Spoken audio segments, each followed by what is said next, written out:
Chapter 9.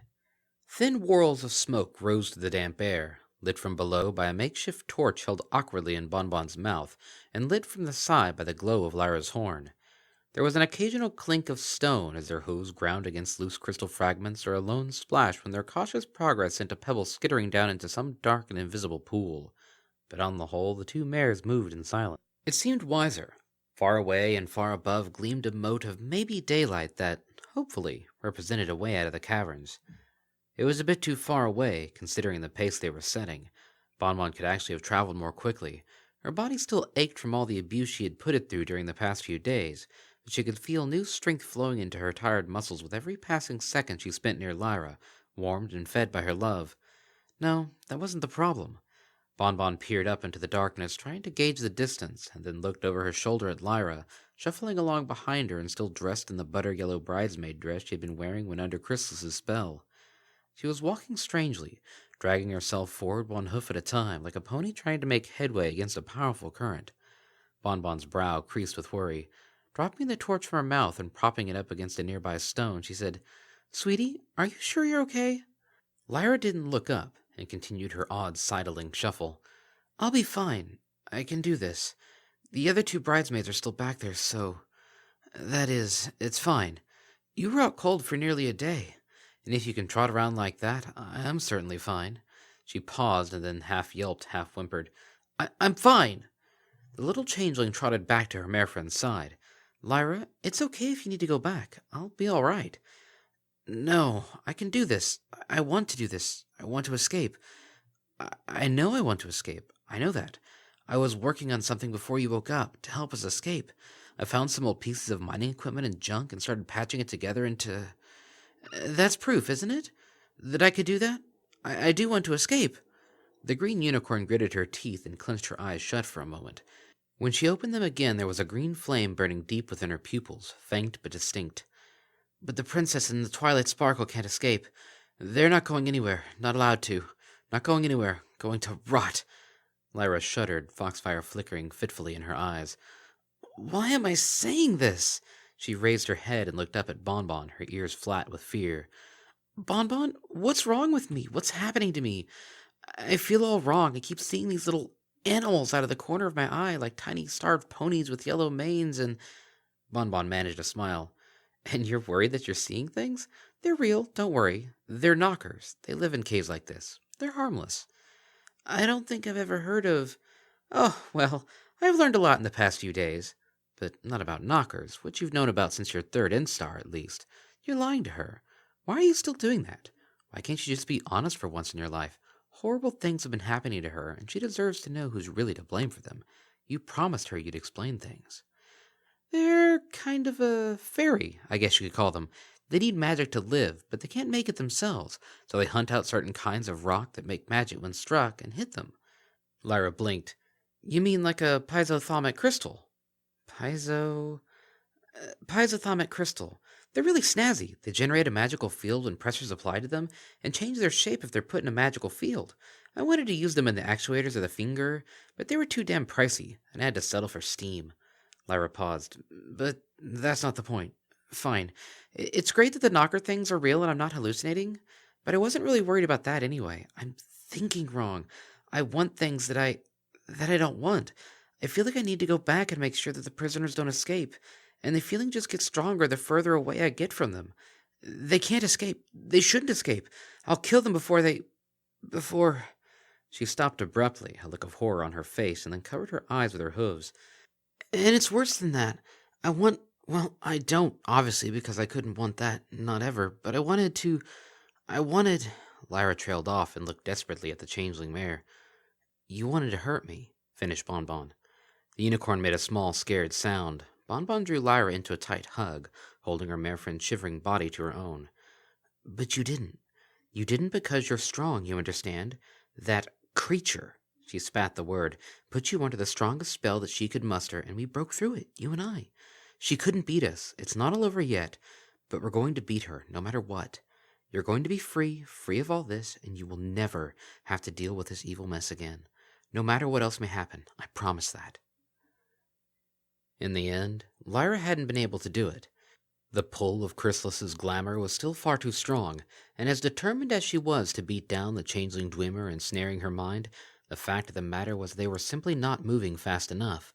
There wasn't much time, they had no food, and most of the water they had come across had been limned with disturbingly orange crystals and smelled of acid. As she watched Lyra trot slowly back towards the Queen's prison, Bonbon sighed. She wanted so much to follow her, stay with her, and comfort her, but, well, they had to get help. Bonbon closed her eyes and drew a deep breath. Sometimes there was no right path, and then all that was left was to take the necessary path. That was what she was doing now. It was what she needed to do. It was all she could do. She trotted back to where she had left the torch, gripped it firmly in her mouth, and trotted on, her gaze dancing between the distant flicker of light, far away and far above, and the rough, rubble-strewn path ahead of her. The cave was rougher here than it had been near Chrysalis's prison, and as she moved forward she found herself having to scramble up huge slopes of loose rock, primed to collapse in a sweeping rush of sharp-edged boulders, or edging across thin crystal platforms spreading out like fungal brackets over deep gulfs. At one point she entered sort of a narrow arroyo, with a traversable floor bordered by great soaring walls. In its center, stretching from one wall to the next, was an odd bowl-shaped hollow, its sides layered with loose pebbles like the banks of an antlion's nest, and rising and falling in strange hummocks and pits that left much of the basin's walls cloaked in shadow. As she walked across the basin, a stone cracked nastily beneath her hoof, snapping apart into several pieces. She brought the torch down to examine the fragments. They were white and curved in odd ways. Funny, they looked almost like... Bonbon reared back. Bone. The ground was covered in little broken pieces of bone. They hadn't all come from the piece she had stepped on either. Now that she examined her surroundings more closely, she could see other bones lying helter-skelter on the cave floor nearby. Ribs arced out of crevices between stones, shoulder blades lay scattered here and there like enormous oyster shells. Disarticulated bits of what might have been finger bones and what might have been vertebrae were spread amongst the pebbles, and nestled under a small rock overhang, its bleached surface shining in the light of her torch, lay a tiny elfin skull. For a horrible moment Bonbon thought it might have belonged to a foal, but closer inspection showed a beak-like jaw free of teeth, and strangely bulbous eye sockets shaped to hold huge dark adapted eyes. It had been a knocker, then. The bone was gouged with long furrowed tooth marks where something had gnawed at it. She raised her torch. There were too many bones here for just one knocker to have left them. There wasn't enough detritus on the floor for this to be a pitfall trap, fed from some invisible hole in the cave ceiling. She began to trot forward and then froze. What she had originally taken to be nothing more than shadowed depressions in the slopes of the pit, kept dark by a trick of the light and the chance orientation of her torch, were still just as black as before, even though she and the torchlight had moved. She waved her head side to side, sending shadows sliding across the cave floor and darting from one pebble to another. But the slanted, arching shadows draped across the pit's walls remained exactly as they were. They weren't just dips in the surface of the pit. They were gaping holes, too deep for her torchlight to illuminate. Or rather, not holes, burrows. The changeling stood still for a long, silent moment, and then very slowly lowered her torch and picked her way towards the opposite side of the pit, trying not to step on any bones, or pebbles, or the cave floor in general, actually. She glanced at the side, her ears plastered against the back of her head. The mouths of the burrows yawned tall and black around her. She raised a hoof and laid it gingerly on a massive slab of mica that had slid down the pit's slope, and winced at the faint crunching sound as she set her weight on the stone. A quick glance back. Nothing was stirring. Bonbon gave an irritable swish of her tail. This was ridiculous. Yes, there were quite possibly several horribly hungry things very nearby. Please don't be Bagains. Please, please, please don't be Bagains. The she told story about those evil magic-eating things, and yes, if they woke up she would be in many different kinds of trouble. But they hadn't noticed all the noises she had made when bumbling into this pit, and they probably wouldn't notice the noises she'd make getting out again. One hoof in front of the other. Only step on the largest stones. Don't move too suddenly. One hoof in front of the other. Sooner than she would have thought possible, she was pulling herself over the far rim of the pit, unnoticed and uneaten. A little she allowed herself to breathe out. That had been silly of her. There had been no sense in hunting fear. For all she knew, whatever had killed those knockers had left or died centuries ago. Still, as she trotted away from the pit, she stepped a bit more lightly than she had before, and every so often she threw a cautious glance over her shoulder, watching the shadows for the curve of tusks or scythe-like claws.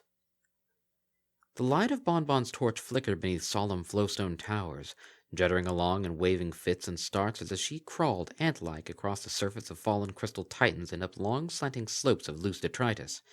Her eyes were on the steady, gleaming patch of daylight far above, but her mind was otherwise occupied, brooding on her last conversation with Lyra. She had lied, again. After all that had happened, after all she had done and all that she had failed to do, she had still lied to the one pony she loved more than all the rest of the world. All her fine resolutions, and her promise to Lyra to tell the truth, had any of it meant anything? Lyra had given her so much, and made her so happy. She deserved the truth. Bonbon sighed. The truth. But what and who was she? Even her name was a lie. Bonbon had never really existed, after all. The quiet, homely little pony with the navy and rose mane, the cream-colored coat, and the talent for sweet-making wasn't real. She was nothing but a mask invented by the changeling Mendax, whose name literally meant mendacious, deceitful, deceptive, untruthful, false. Liar. It couldn't go on. It should not be allowed to go on. Lyra deserved so much more than what she could give her. Bonbon came to a halt, laid her torch on the ground, and stared up into the soaring gulfs above her, eyes aching, and drew a deep, ragged breath. She had promised Lyra that she would be free of the whole entangling mess of the unseelie court, safe and free, and there was really only one way to keep that promise. No more selfishness, no more half-measures, no more lies. She would see Lyra to safety, beyond the caves of the Canterhorn and beyond the reach of Chrysalis and the unseelie court. She would tell Lyra the truth about herself. Then, rather than beg for forgiveness that she didn't deserve and that, she told herself, she had no right to expect, she would take herself out of Lyra's life and crawl back into the wheedling miasma of Fairy, where she and everything like her belonged. Tir na Nog would take her, and Lyra would finally be able to live free of the enchantments of the Sidhe. A faint, poisonous green scent drifted up out of the cold stone, bringing with it echoing whispers and the hollow piping of bone flutes played by soft white paws. A drop of water, falling from some lone stalactite far above, sped by Bonbon's face and then slowed to a standstill near her hocks. It hovered for a moment, then slammed itself down against the cave floor with impossible speed. Scattering droplets, it splashed and skipped across the stone surface in crazy and wholesome patterns. Bonbon hissed, snatched her torch up from the cave floor, and barked, "Not yet! I'm not yours yet." There was a distant tapping.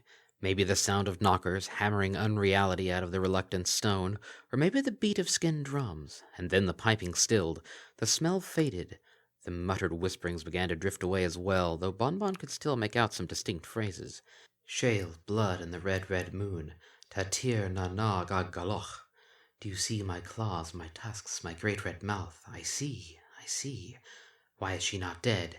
Where is she? How did she get past my bridesmaids?" The mare froze. The last echo. Oh no. She couldn't have come back now. It wasn't fair. Bonbon closed her eyes and tried to ignore the faint warm glow of her torch, still smoldering on the cave floor. Had to concentrate. Feel out through Fairy, and don't be consumed by it. There. Yes.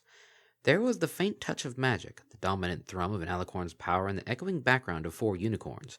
But just as she had feared, there was another thread of magic present, a writhing feral thing filled with lies and wildness that coiled about and smothered the others, the glamour of Queen Chrysalis.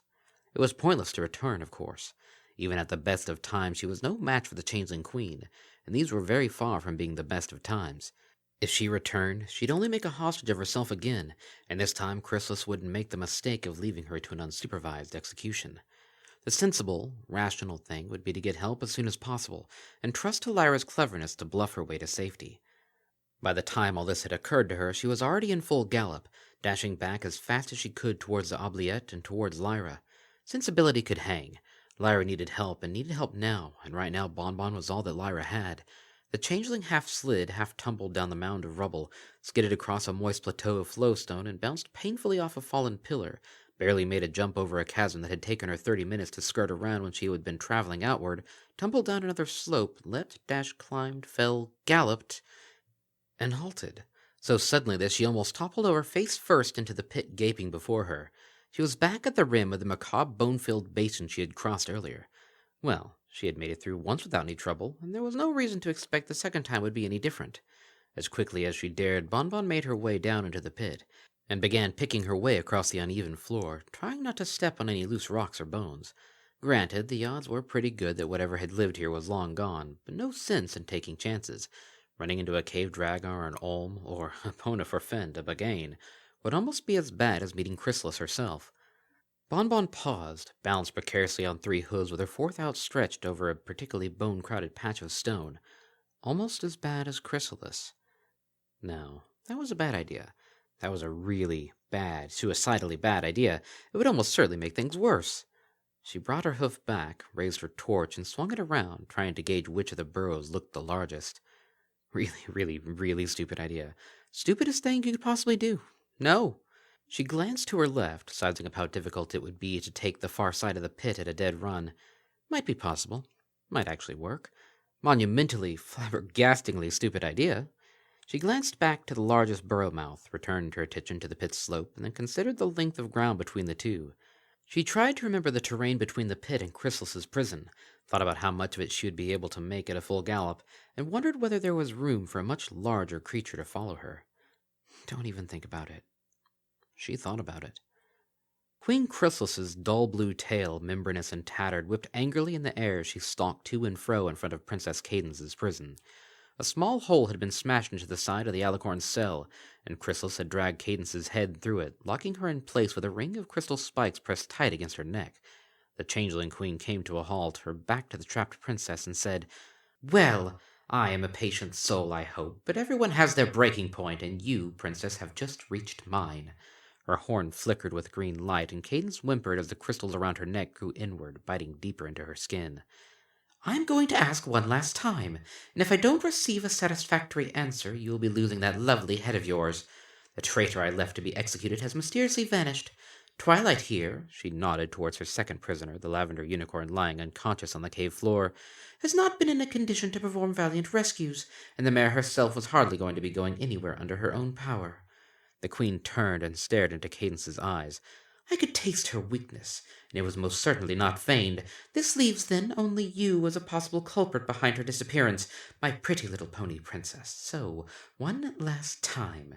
The crystals grew by another fraction of a centimeter, and a drop of blood appeared on the alicorn's rosy coat. "Where is she?" I really don't. I couldn't see or hear anything. Cadence trailed off in a choking gasp as the jagged noose around her neck tightened. The changeling queen shrugged. "That's a shame. I'd been planning to keep you around as insurance in case anything went wrong, but I suppose Twilight Sparkle will still make a more than adequate hostage should it come to that. Goodbye, Prince." "She didn't do it!" Tattered wings buzzing, Chrysalis whirred about to face the 3 unicorns she had enchanted to serve as her bridesmaids. Lyra had stepped forward and was staring up at the queen, her ears flattened and her body tense. In a shaky but clear voice, she repeated, "She didn't do it." Chrysalis flitted down out of the air, staring with wide eyes at Lyra. After about a second, she seemed to realize that her mouth was hanging open, and snapped it shut. The lanky changeling raised a hoof, lowered it, made an incoherent questioning noise, and then stammered, You were under my glamour. I distinctly remember you being under my... How did you..." She gestured at the other 2 bridesmaids, standing at attention. "They aren't, are they? This shouldn't be possible." Lyra swallowed, and in a stronger voice than before answered, "Yeah, well, it is possible. Bonbon and I, we beat your spell. The princess had nothing to do with it." She glared steadily up, meeting Chrysalis's eyes. Only a very astute observer would have noticed that she was shivering. The changeling queen slid a forked tongue across her fangs. Behind her, Cadence gasped as the crystal vice drew back into the rock, and without turning, she said, "I'll be closing that opening in 5 seconds, princess. I would suggest removing your neck from it before I do." Cadence did so. There was a sound like the shattering of frozen trees in midwinter as crystalline shafts spread out to seal the princess back inside her prison, and then the changeling queen said to Lyra, "Well then, most impressive. Where, pray tell, is Bonbon now? I would love to ask her how she accomplished this extraordinary feat." "I don't know, and if I did, I wouldn't..." The words ended in a yelp of pain as Chrysalis wrenched the unicorn up into the air, holding her aloft in a glittering green cloud of magic. She flipped Lyra upside down, and bringing her face to within a few centimeters of the pale green mare's, Chrysalis hissed, "Oh, you would tell me. Perhaps the alicorn's mind is a bit too complex for me to beguile, but it would take me but a moment to sink you under my glamour again, and then you would be horrified by the thought that you had ever even dreamt of defying me. So, since you will pardon me for not taking you at your word, I think it's high time I put you back under my control." Chrysalis started and cocked her ears, straining to catch the dying echoes of the weird, ululating scream that had swept through the cave. The green web of magic surrounding Lyra loosened slightly. "Later. I'll put you back under my control later. As soon as I learn what that noise was." She paused and eyed Lyra suspiciously. "You don't know what..."